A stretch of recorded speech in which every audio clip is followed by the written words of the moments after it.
Hello everybody, my name is Will and welcome back to Flyout and welcome back to the channel. 20,000 people. Oh my lord, that is a lot of people. It is an unbelievable year for the channel.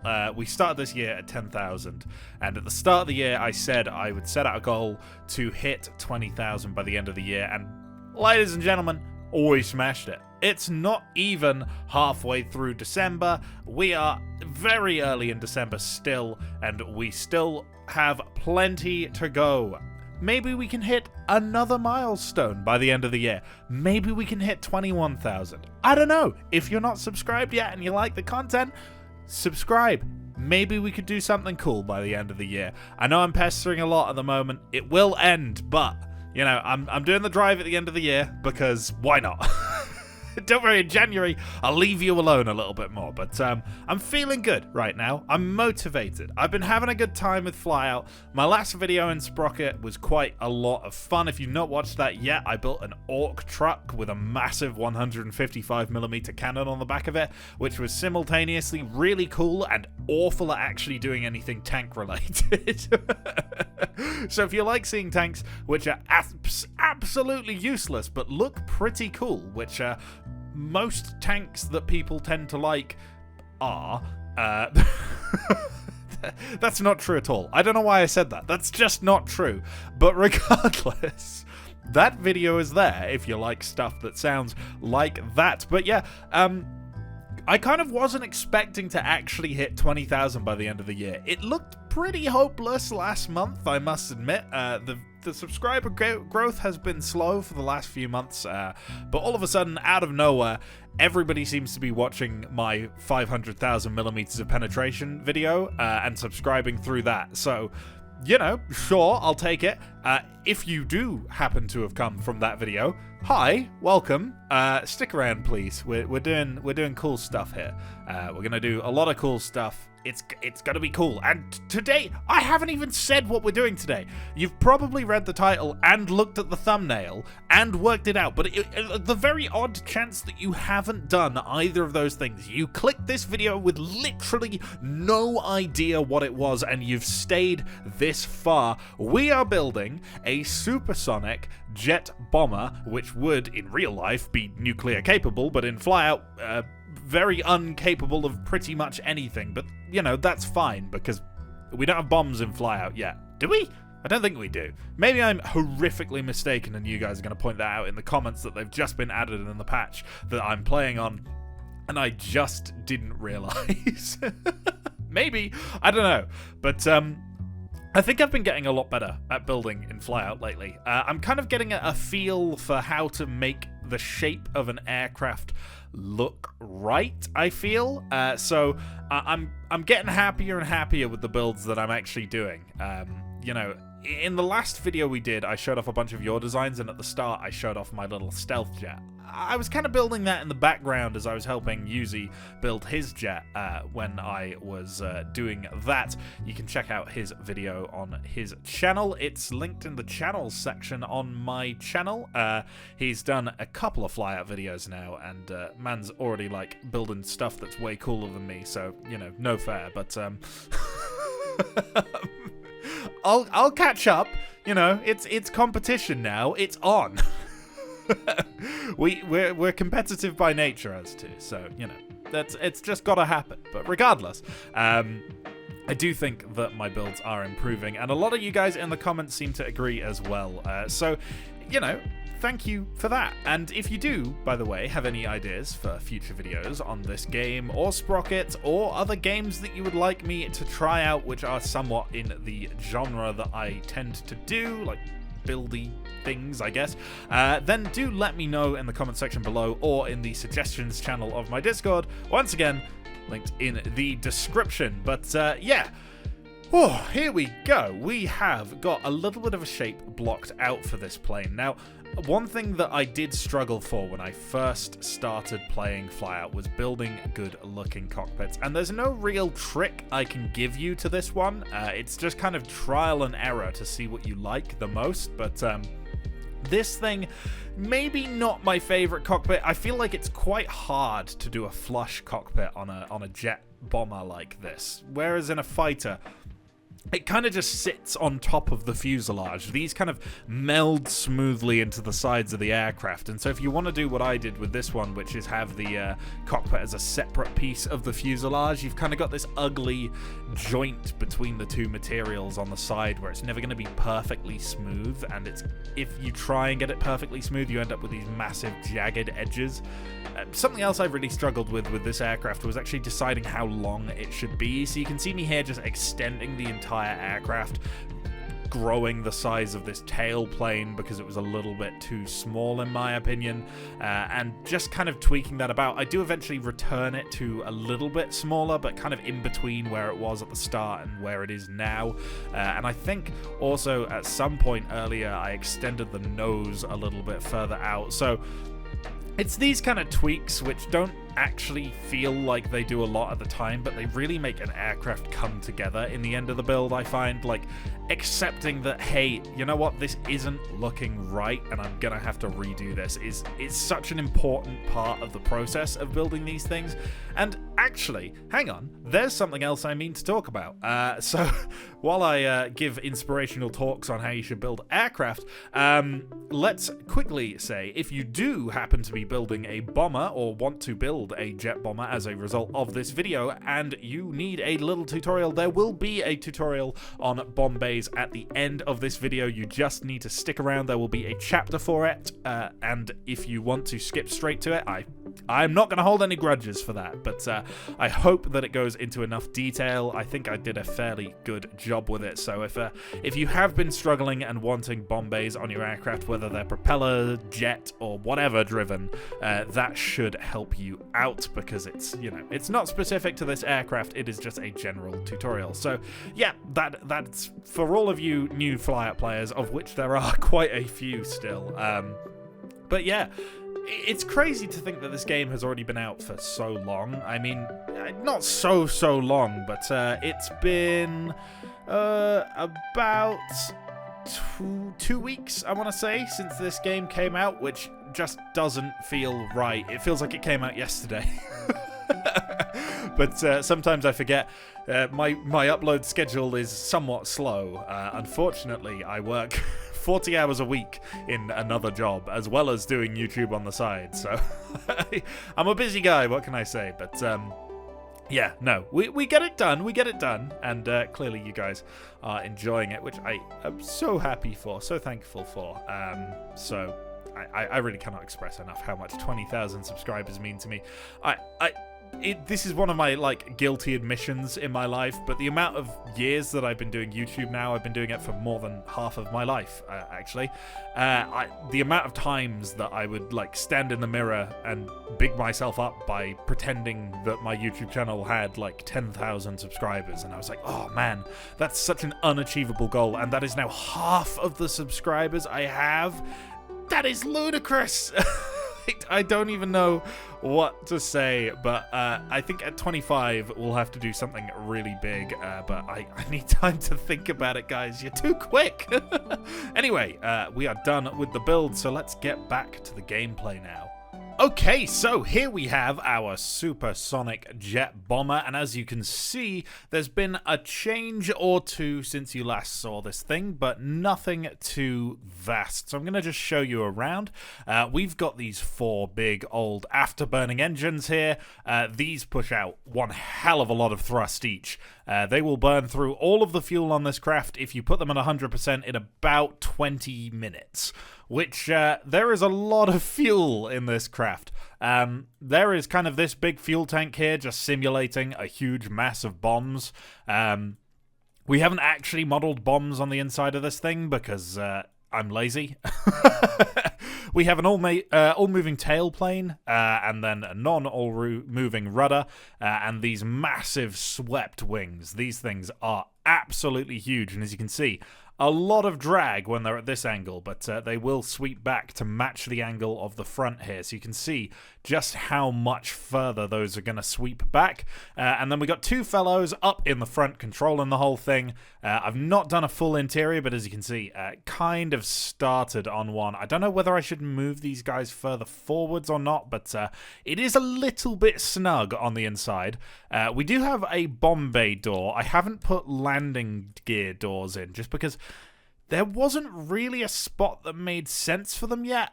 So these retract backwards up into the hull. So I could definitely put some gear doors here, but that's probably going to be a job for a later date once I've finalized where I really want those wheels to be. But for now, we're going to just give this thing a test fly, and I'm going to show off what it can do.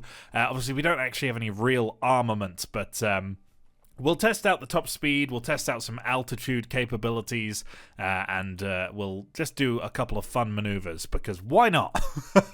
So, here we are on the runway, and as you can see, this thing looks kind of cool. There's some angles, like up here, it can look a little goofy, but I do think I've much improved the look of it just with little tiny tweaks. You can see how much wider the fuselage gets towards the center, kind of matching the wingspan a little bit. Maybe some more work could be done in melding the fuselage in with the wings a bit more, but, you know, all is in we're all 2020 in hindsight, so we're gonna just roll this thing down the runway here, and as you can see, we're gonna get moving way quicker than we really have any right to do in a plane this big. We do have these flaps on the wings, which do provide a little bit of assistance when taking off. Not that we need it. With this amount of wing surface, we get off at a rather low speed here. We can pull up just about now, and let's retract these flaps so they don't provide a little bit of downwards pitch. All the way, please, and here we go. We are underway. And as you can see, I think this thing looks absolutely awesome when it's in flight. This is kind of a mean look, you know? It's got the wide stance. We can roll with our mediocre roll rate. The yaw is yeah, leaving something to be desired, but weirdly enough, the pitch on this thing is just extraordinary. Yeah, a little bit ridiculous on the pitch, but you know, just don't turn that hard and you'll be fine. This could outturn some of the fighters I've built in this game quite easily, but we'll sweep back the wings here, so we can press 6 to do that, and as you can see, they're going to sweep nicely back into place, and they kind of just match the angle of that front section of the wing. It just looks so much better when it's swept. Obviously, quite a lot less drag when we're in this mode as well. What we need to do here is just burn for a little while, and let's see how much speed we can pick up after a few minutes of blasting in a straight line. From this view, it looks quite and sounds quite serene, to be entirely honest, but if we just give her some less FOV here, you can you can see we are seriously rocketing along here. We are still accelerating quite easily here at 2.3 Mach, and we are still fairly low altitude. There is no stopping this thing's acceleration. We only have 11 minutes of fuel left, but I'm going to keep her going just to see how fast we really can get if we absolutely beans it. Okay, we are stopping accelerating about now, so we're going to call that the top speed of this thing at 5,000 meters is roughly Mach 2.6, which ain't bad. So now let's break all of our pilots' backs and pitch up pretty hard here, and let's gain a little bit of altitude and see how high can we actually fly this thing and still kind of maintain speed, thrust, and lift, I guess. I reckon we can easily pull 30,000 meters out of the bag here. It's brave, but I reckon we can do it. We are seriously gaining altitude here.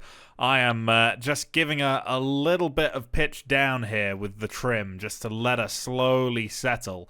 And so far, so good. I don't think we're struggling too much for lift or thrust at this kind of an altitude. What we can do as well, if we do end up struggling for lift, is we can just extend these wings out just a little bit more. Because up here, obviously less drag means we don't have to suffer so many penalties from having them extended. So we're just kind of starting to struggle with lift here, but nothing too bad, to be honest. We're just going to have to give a little bit more pitch up on the trim to see if we can neutralize this dive we're in now. And it's looking like this is a fair estimate for where we're going to cap out in terms of realistic flying altitudes. But maybe we can keep climbing here. You can see up at this altitude, we're maintaining Mach 2, but we are burning a hell of a lot less fuel, so we can do this for 2 hours right now. Yeah, we are seriously blasting along now.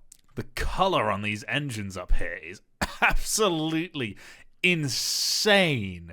They're such a weird blue. This is so high up.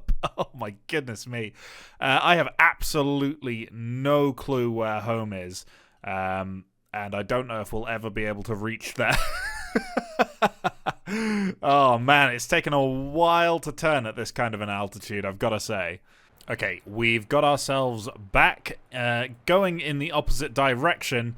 If I find base, we'll land. Otherwise, I may reload.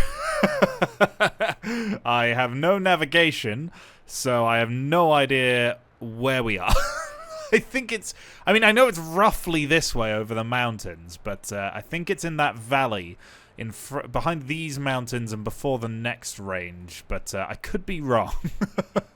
On second thoughts, the mountains we crossed were snowy.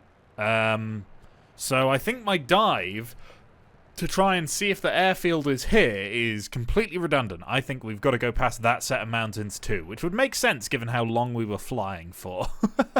Okay, I'm currently without afterburners, flying and not really decelerating at Mach 2.45, which is quite fast. I know super cruising is when you can fly at Mach 1 without the afterburners. What are we doing? Honestly, we could probably increase our operational range and still break the sound barrier quite easily with one engine per side. But, you know, the 4 engines, it just looks cooler, doesn't it? This is feeling familiar. I think that over there is the valley where we tested our planes on stream, which should mean to me that over here is the airfield, but it may be further beyond that mountain range. No sign of the airfield here. I think I'm wrong again. Damn it. You know what? I haven't actually shown you yet. I haven't shown you the bomb bays. If I hit 8 here, you can see, ta-da, more metal. As you can see, the bomb bay doesn't really make sense. That's probably going to be something for a later date if I go through with modifying that. But look at that. That is cool. I like it. I like it a lot. And as a little bonus, if you stick around to the end, I will, after flying this thing, just show you how this bomb bay works so that you guys may be able to build yourselves one. And I may have to concede defeat in finding this runway. I'm very lost. Alright, I'm very lost. We're gonna reset and take off and then land again so we can see how this thing lands. Sorry, I disappointed you guys by not knowing how to navigate by the stars. Back up we go. Let's see, what kind of speed can we take off at? Not 200, not 300, 340. Fully laden. I don't think that's too bad, especially given how fast this thing accelerates. Maybe we should build a short takeoff and landing jet at some point, like a big cargo jet that's very quick at taking off. Maybe. Could be fun. Okie dokie. We are going to bring her around here. Just pull a casual 10 Gs in a strategic bomber. And then we will get our line up on the runway. Just stalling her out a little bit. That's okay. We may need a little bit more beans just so that we don't fall out of the sky entirely while we're on our way back. But we should be able to mostly cut the throttle on this thing. Because this has so much power that I feel like even at 10%, 5% throttle, we'll be maintaining our speed. But here we go. Let's drop this landing gear down here. And we've got to be a little bit careful because we do obviously have a lot of fuel still on board. So we're going to have quite a high stall speed here. Just going to give her a little bit of thrust so we can clear these trees. I think we're on a fairly good line here, except I'm not giving her enough flare at the moment. Going to cut the throttle now. Give her a little bit more flare. Just let her slowly coast down. A little bit of beans, a little bit of beans, a little bit of beans. And cut the throttle. Brakes. Neat. Neato! Let her come to a stop, which she will eventually do. I have remembered to put brakes on this one. And voila! We come to a halt, and our journey ends for today at the mind-boggling price of nearly $300,000 for every single hour this thing is in the air. But yeah, I think this thing is really cool. Let me know what you think about it. And those of you who are interested in watching Bombays, you can ignore this little bit of an outro. But if you're somebody who has just stuck around for the flight and the building, and you're leaving me here, thank you for watching. Please leave a like, comment, and subscribe if you have enjoyed this video, and I will see you in the future. Now, for those of you who want to see how to build a Bombay, let's do that. So here we are in the editor, and on the underside of my aircraft here, you can see some little things sticking through here. I could hide these a little bit better, but this is my this is my laziness showing here. So as you can see, we've got two of these hinge joints. These can be found underneath the joint tab over here. And if you attach these to a surface, you can see when you click them, you have this blue semicircle. So what I've done here is I've changed this to have a range of 0 to how much I want my doors to open. In this case, it's 80 degrees, but it can be however much you want. And then I've attached a fuselage to it. So you can see here that I've taken a cut out of this main fuselage here, and I have placed it here on this Bombay door. So you can see this shape that I've got going here is just a little rectangle, and then that cuts down to 0 height on the ends, both sides, so that it kind of has a solid end when it's open. You don't necessarily need to do that. I just like doing it because I think it looks just a little bit better. But yeah, so I've got this on either side, mirrored, and obviously those are attached to these hinge joints. So if I go into here, and let's just for the sake of argument put a cube on here, you can put any part you want on one of these hinge joints, and then you can put it however you would like it to go. So in this case, we're going to do this, and as you can see, once we activate this hinge joint, it's going to go 80 degrees down like this and face exactly this angle. So now we can pop that back to 0 degrees here, and we're going to have to create an input to control how this works. So if we go to this cog next to the name of our craft, we can go to inputs, create new input, and let's do test here, and we're going to set that to type switch. And all we need to do is set a toggle key. I'm going to pick 9, and then once we go over to our hinge joints, add response, scroll all the way to the bottom, and you can see our new input there. Select that as the input and set the value to 100%. And then we'll set our mirror so it does it on the other side as well. And now when we load into the actual game, you can see when I hit 9, these go the wrong way and go inside of our craft. But don't worry, that's perfectly acceptable. We can fix that. So in order to amend that, what we're going to do is we're just going to rotate this part on the green axis here by 180 degrees and move this to the other side, and then obviously that should rotate in the correct direction. So now when we hit 9, you can see, there we go, it goes to 80 degrees, and if we hit 9 again, it goes back to the resting position, and that is the exact same movement as you can see we have on our actual bomb bays here. So there you go. That is how you make a bomb bay door on your aircraft, so hopefully you can do something neat with that. Anywho, let me just remember to take that off before I save this thing, and also return these to their much smaller state so that they're not just constantly there. And for the first time, the craft files for this vehicle are going to be available in my Discord server, which will be linked in the description so that you guys can have a play around with this thing yourselves. Perhaps you want to have a go giving this thing an actual bomb bay interior, maybe even giving it some actual bombs. Perhaps you want to shrink it and turn it into an air superiority fighter. Why not? Anything you want, you can do. So you're going to have access to this. But regardless, if you've enjoyed this video, please have a like, comment, and or subscribe. And I will see you in the future. Goodbye! And as always, a huge thank you to this channel's patrons: Ambroise, Badger, CamJam135, Cody N, DG Pete, Skavoon, Gunmaster929, Sad Cat, Just the Casualty 601, Last Edge 11, Mark, McN officially, Mildly Invested, Nicholas K, Rolsersbach, Ryan Brody, the Kinesian Emperor Zarasheim, and Zeit Wolverine. Thank you so much for your support.